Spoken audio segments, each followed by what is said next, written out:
Hello everyone, I'm Duke James. This is Fez 3.0.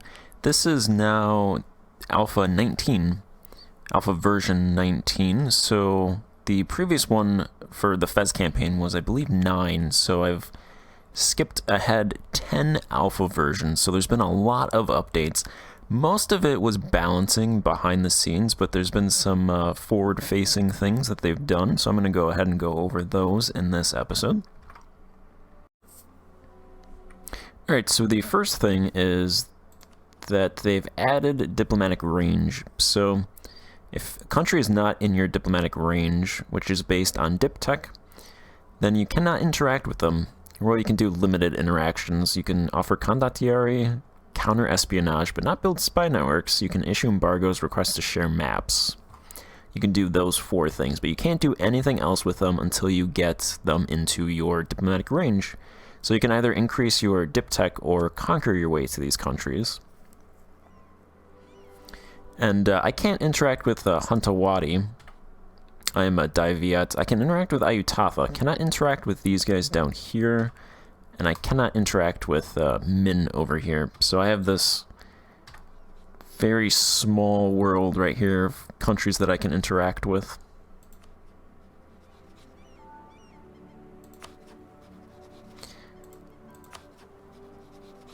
Very, very small.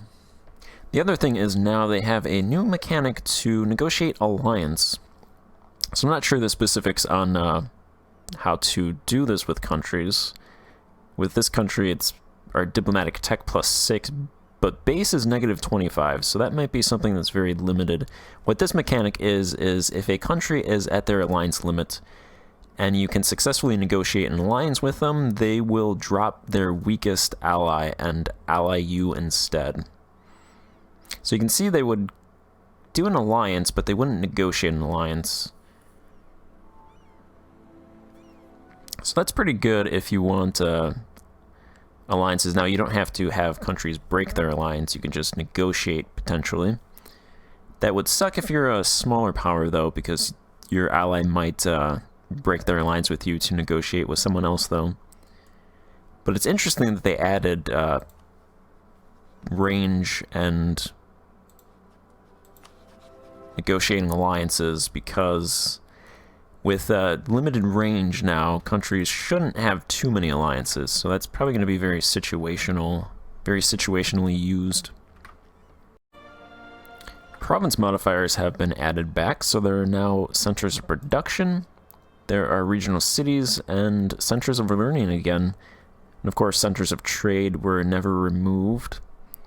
So largest regional cities give local material cost for projects -5%, 0.1 yearly prestige, and 5% local institution spread for level 1. I assume level 2 is just all that stuff doubled. And level 3 would be tripled. I assume China has the highest.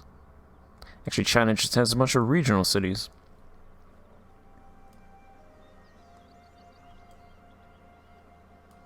Apparently there are no. It's probably not updated yet. So there's just regional cities out there. I'll check that later on.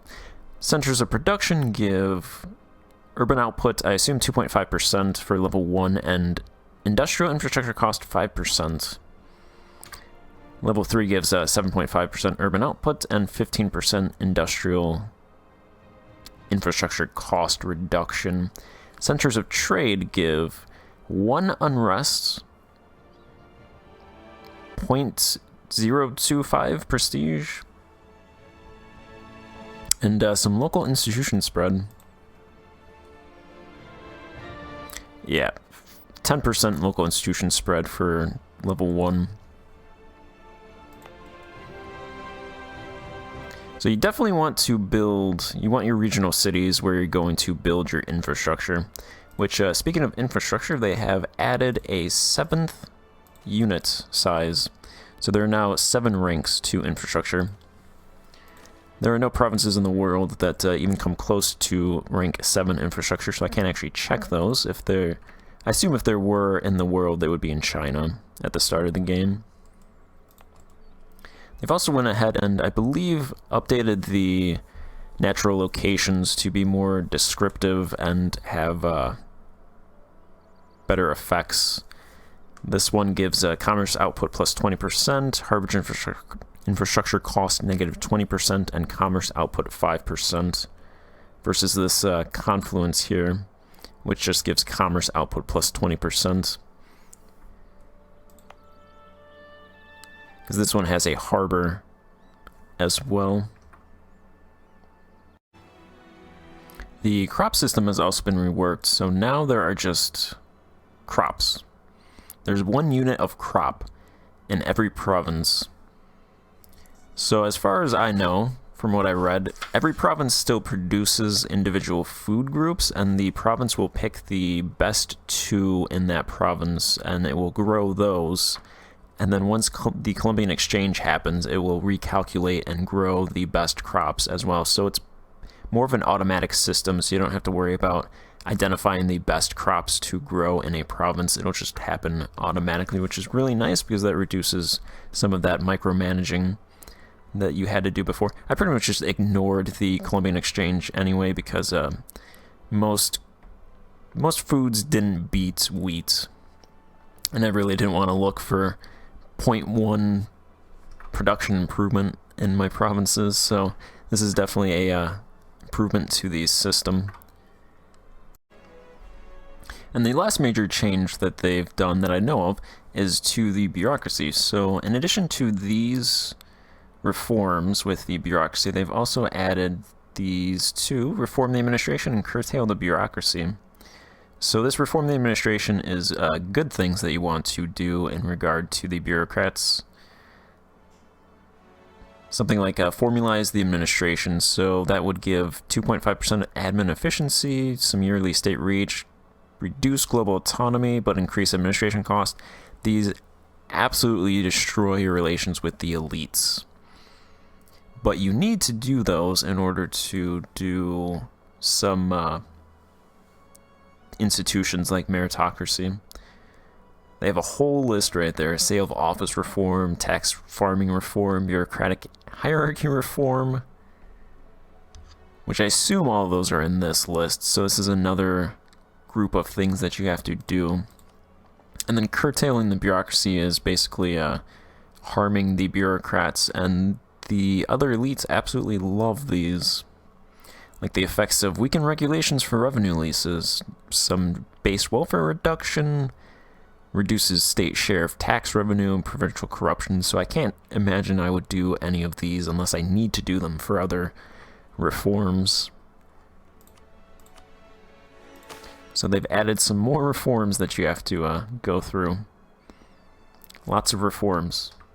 It's reforms and taxes. And then the last thing is an inadvertent change, but this is really, really slow now. Like, just playing for a little bit. I didn't time it, but a year probably takes like 4 or 5 minutes. It's definitely longer. And for some reason on July 27th every year, it pauses for like 30 seconds. It does a calculation, and then does another calculation in January.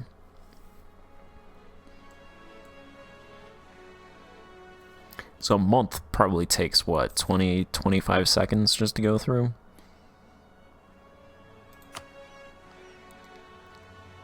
Five speed is marginally better, but still pretty slow. And there's that July 27th pause right there. I think this is at least 30 seconds. And this is not unique to me. I'm pretty sure everybody has this. So if you had problems on 2.5 playing this mod,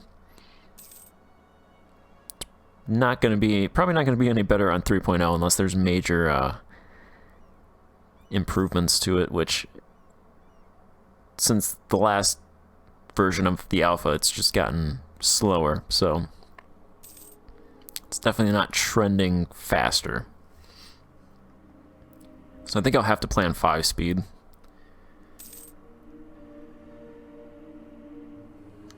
I just want to see how long January takes.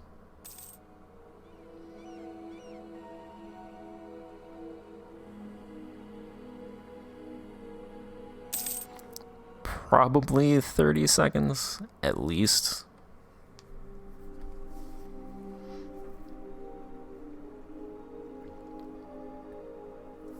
Yeah, it's pretty bad.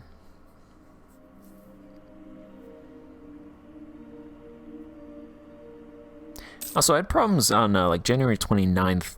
It crashed for a little bit, which I think is fine, hopefully.